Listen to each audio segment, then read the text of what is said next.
Hey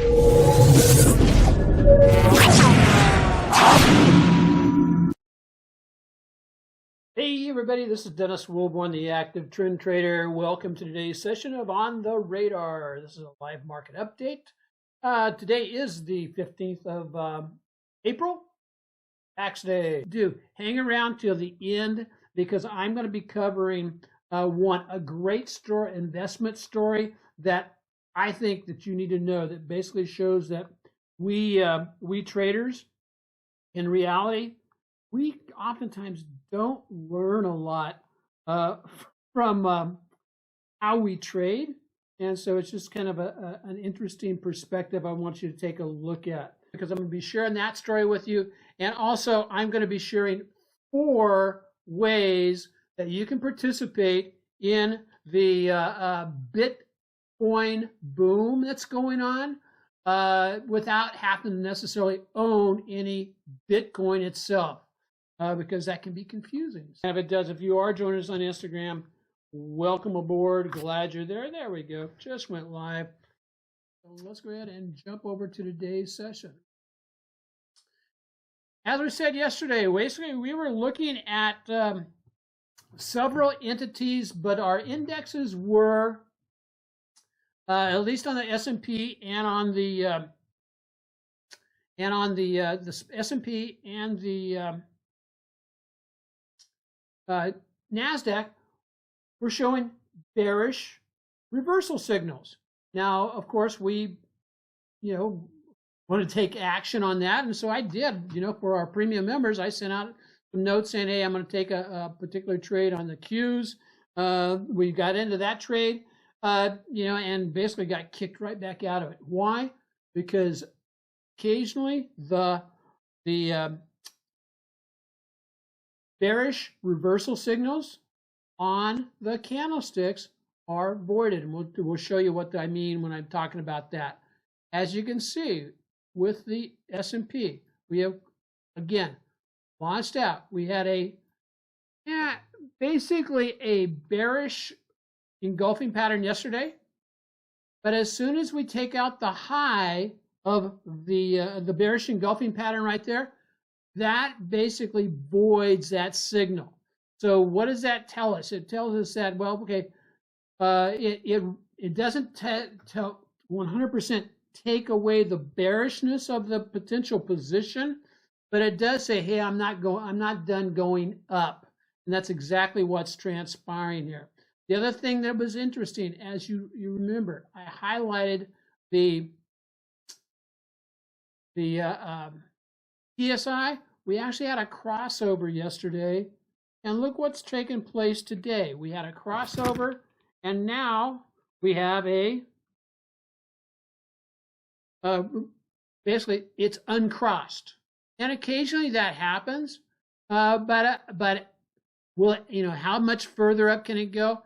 Well, that 1272 extension continues to look good. I do not have a bearish signal now on the S&P or the spiders, and so there's nothing to do until we hit an upside target, which that may be the 1272 Fibonacci extension, or we can blow through that and then turn in a reversal signal, but we have no reversal signal, so there's nothing yet to do with this. Next up, Qs.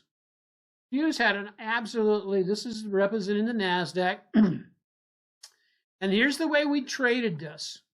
And we traded it where one is the middle section of yesterday's candlestick, that big bearish engulfing candle, was the trigger to get into a trade. So we did a credit spread there to trade it back down to the downside, which is excellent. However, what happens? Price action pushes all the way on up through and above yesterday's high. It voids that candlestick. So where are we at right now on the Qs? Now I have to wait for another potential bearish setup, or it may just continue to move on higher, move higher up. Let's see. I'm not going to lay a Fibonacci on that right this moment in time. Yeah, I will. I'm going to go ahead and I'm just going to grab a fib over here. I'm going to grab a fib over here. And if you're joining us on, while I'm drawing this Fibonacci in here, if you're joining us on Instagram, welcome aboard. So here's where we could anticipate this going. So here's the 1272 extension. So that could be the next target that it reaches up and hits at the 349 level. You could also break on through that and go on up to where? So the next one up is the 161 or 1618, which is at 363. Both good upside targets. At the same time, however, the candlestick today is very, looks a lot like a potential hanging man type pattern. So it appears as if on the cues that perhaps we're looking for a top, but I'm not going to try to call the top right at this particular moment in time. So, and so, hey, Mohammed, how are you doing? Glad to see you join us. If you do have a stock you want us to take a look at, just drop it in the comments, and hopefully I will see those. So that's what we have going on with the Qs. Not the TSI has still crossed over to the downside. However, it starts to bend up a little bit. So it is quite high. It is still extended away from the 20-day moving average.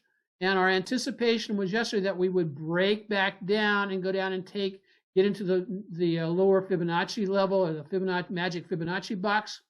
And that hasn't, we'll see what happens from there. I need to redraw this Fibonacci here. And why is that? Well, I need to redraw that Fibonacci because it is no longer valid. I need to go up to the new high.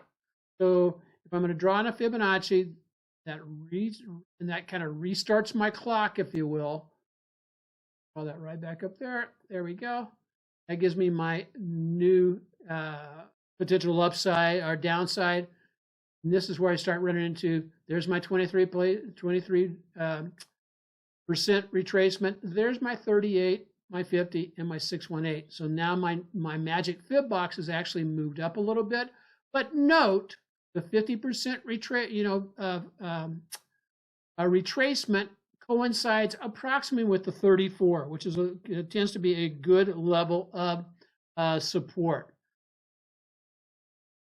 That's where I'd expect it to bounce. So where's it going to go tomorrow? We don't know. We're just going to have to hang on and wait and see. It could just continue to blow up and move higher. And so the IWM, the Russell ETF, looks very interesting in that price action got it back up into the level of resistance. Look to your left over here, sold off yesterday. Now we've basically retraced that and got pretty close back up to the high from yesterday, and then sold off and then rebounded. You could consider that as a positive thing. No, TSI now has moved to the upside, So that's excellent. One of the stocks that do we have a trade on this? Not really. And the reason I say that is because I've got this now as a new swing high. We're really close to that, so we need to take that out and move on up. Watch IWM in what area? Watch IWM in this area here, back at the moving averages. We've got a cluster moving average, which includes the 8, the 20, and the 34. And that could be a very strong level of confluence where prices could retest there multiple times and then spring load to the upside. That's again, TSI coming off the 0 line, which oftentimes is a level of support for it. And so we'll watch IWM to see what we want to do going forward. One of the stocks that we did do yesterday, also I mentioned it. I mentioned several stocks that were showing some potential. One was PayPal, one was SQ, Square. And Square did now, when you get a bearish engulfing pattern, there we go. When you get a bearish engulfing pattern, the midsection of the bearish engulfing pattern is a level of resistance, and it can be used with high probability for a potential trigger to trigger into a trade, and that's exactly what we did with Square. We put on a bear call, a bear put debit spread to basically ride this back down towards it doesn't have to get much past the 8-day moving average, because we bought the 65 by 60. Bought the 60 by the 260 by 265 bear put spread, paid $2.50 for it, and if it gets back down below the, I'm sorry, it was a 260 by 265, gets back down below 260, then it starts growing in value, and I'll take off my profits on that one when I get approximately 40 to 60% of my profits in place. So that's what we're looking at. So that's it for SQ. Now back to the question of, we talked about this yesterday, is COINBASE had its IPO yesterday. So let's see if we have a trend on the 2-day chart. And the answer is, well, no, we really don't. And so Investor Business Daily has a great technique for trading into the IPOs, and you're waiting for an IPO base to shape up. But to be aware of COINBASE, and it is the first crypto exchange to come public. Bitcoin is fairly easy to trade, but it's $63,000. Now that's a chunk of change. Now I know there's exchanges out there that will let you buy partials of that, and it's fairly easy to get in that. And it was very interesting, this article I was reading, that the thing that was interesting is, while Bitcoin and the cryptocurrencies are easy to get into through various applications, that kind of stuff, the two trading vehicles that were designed to make it easy for the average investors to get into, which is mutual funds and ETFs, are unable to, the FTC has not approved them for public consumption. In other words, for the public to be able to invest in them. So the public is just watching what's going crazy with the cryptocurrency, wanting to make a move into it, but their hands are tied and they can't. And so that's the 4 points I'm going to be making here. The 4 things I'm going to be highlighting will help you if you're interested in trading around the cryptocurrency. And I have 4 hacks for you. And when I see that MED, I think that's what you wanted me to take a look at. I will do that. So again, here are 4 hacks that you can be taking a look at. Here's play number 1. Look for funds or stocks that play Bitcoin price rises indirectly. Now, what are some of those? And you're going to want to take your pencil out and pay attention here. One of them is PayPal. PayPal allows people who have a PayPal account to have Bitcoin in there and basically have a Bitcoin account within there. They have some restrictions, and so that's one. Another one, I'm not going to get into the individual analysis on this, but also Riot. I like Riot. If you're looking for a stock or to trade, Riot is a good one. I want to find those that have options with them, preferably weekly options. Riot has weekly options. The other one that I'll just mention here is Marathon. Marathon does not have weekly options, but it has monthly options. And they're all basically moving within a similar type pattern. But if we go back here, I mean, just look at what's happened since it did its original breakout way down here. And that wasn't that long ago. That was back in November of 2020. And they were talking about Bitcoin being up like, 800% or something since then. Well, how did Marathon do from way back then? Click here, get close, and also get a correct line. Yeah, awesome. From approximately this breakout from the base down here, how did it get? Well, that's 1,800. That's 1,800% return. Not bad. No, it actually is absolutely excellent. In a little bit over a year. What about just these little moves up from this low right here up to this area up here? About 70%.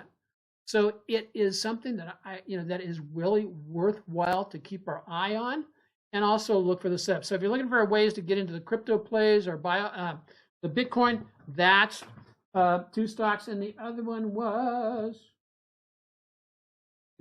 Riot Blockchain. Hack number 2 is invest in a trust that holds Bitcoin. And one of the trusts that holds Bitcoin is GBTC. The caution with this is some brokerage houses will not let you invest in this. They have restriction on it. One of the brokerage houses, I think, is Morgan Stanley. They basically say you can't buy this $52.60 mutual fund, or it's kind of a closed-end fund, unless you have $2 million in your account. And that sucks. I'm sorry, but it just does. What are some of the other ones we have here? So one of the things they the play number 3 is direct investing through apps. So if you do have a PayPal account or something, you can invest in Bitcoin through that. Another one, Square. The one, Square is a company that allows that to happen. So they may get residual. This short-term downside trade I'm doing on Square does not mean I am hugely bearish on Square. I'm just taking advantage of the momentum shift right now. Square is a player in the Bitcoin or cryptocurrency arena. And then last but not least, you can do Bitcoin price hedge funds. Now, Pantera Bitcoin Fund is one of those circumstances. But in order to do that, you need to be able to invest about $100,000 with them. Other hedge funds are require $200,000, $300,000. If that doesn't fit fit within your scheme, go back up to, the first one I mentioned is basically those stocks that have a trade or a play in Bitcoin, or they're influenced by it. It's not direct, but it's an indirect play on the Bitcoin. So, Mohammed, you want to look at MED? Let's look at MED.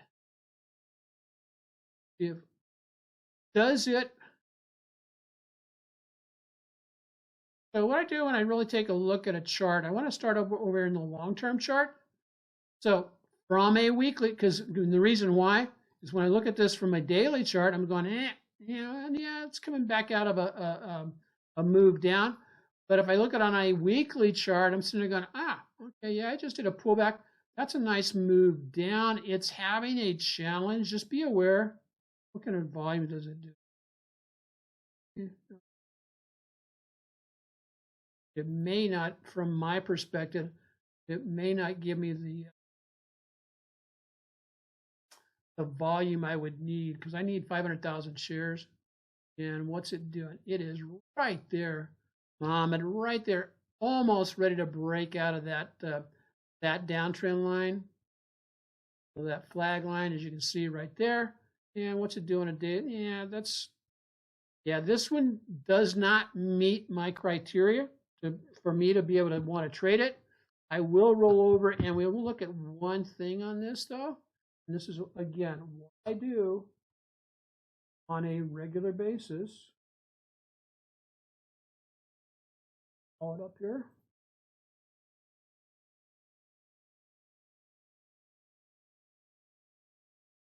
Pull this right over here.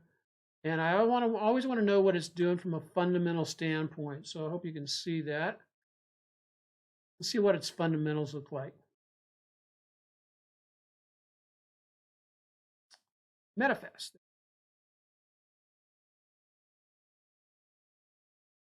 Click in on that. Come on. Here we go. So MEDFAST. The professor was smiling about it. It's number one in its industry group, which is good. Its industry group. Downside industry group is in the 119th ranking, which means that it's in the lower half. But 95 is good. What about its accumulation distribution? D-. Right now, Mohammed, there's a lot of folks who basically the institutions are not backing this particular stock up. They're not backing it up. So right now, for me, MEDFAST does not meet my criteria to be on the radar. Thanks for asking, though. That was good. I wanted to share a real quick story with you, and then I got a bug out. And the real quick story is just very simply this. Okay. Sometimes when we're learning how to trade, we think we're the smartest guy in the room. Well, back in the 1700s, 1720 to be exact, this guy here was the smartest guy in the room. That's Sir Isaac Newton. And, he definitely, wasn't a dumb person. He invented, by the way, he invented calculus and conceptualized the 3 laws of motion. But back in 1720, he got, this kind of, maybe this goes hand in hand with Bitcoin right now. Back in the 1720s, he bought shares in the South Sea Company. It was the hottest stock going in England at the time. And he just sensed that, he sensed that the market was getting out of hand. So he basically, closed his position. He made 100% on the trade. And so he was patting himself in the back. But the excitement in the South Seas Company continued on. So basically, he got in about here, and he sold it about here. Great timing. But then he couldn't stand the emotion, and so he got back in over here, and this is what happened. So the smartest guy in the room wound up in $2,000, $2003, losing $3 million. So, it just goes to show that, he wasn't a smart investor because, one, he didn't have rules to follow that would have kept him out of that crap. He didn't have charts to look at, which would have also kept him out of that, because these price charts, they continue to reflect what? Human nature. So because, he was, like I said, he wasn't the smartest investor because he let emotions get the best of him, and he got swayed by the irrationality of the crowd. And as Graham, talked about it in the book about him, he says, indeed, the investor's chief problem, and even his worst enemy, is likely himself. So if you can relate with that, as I'm sure, perhaps you can, maybe you can't. But if you can relate with that, get that up. That's great. So, hey, thanks for asking about the particular stock. We ran a little bit over, but I wanted to share this story about the smartest guy in the room. I think we can all learn a lot from it, and also give ourselves some grace and learn a system that works. Don't be like Isaac. Aloha. God bless everybody.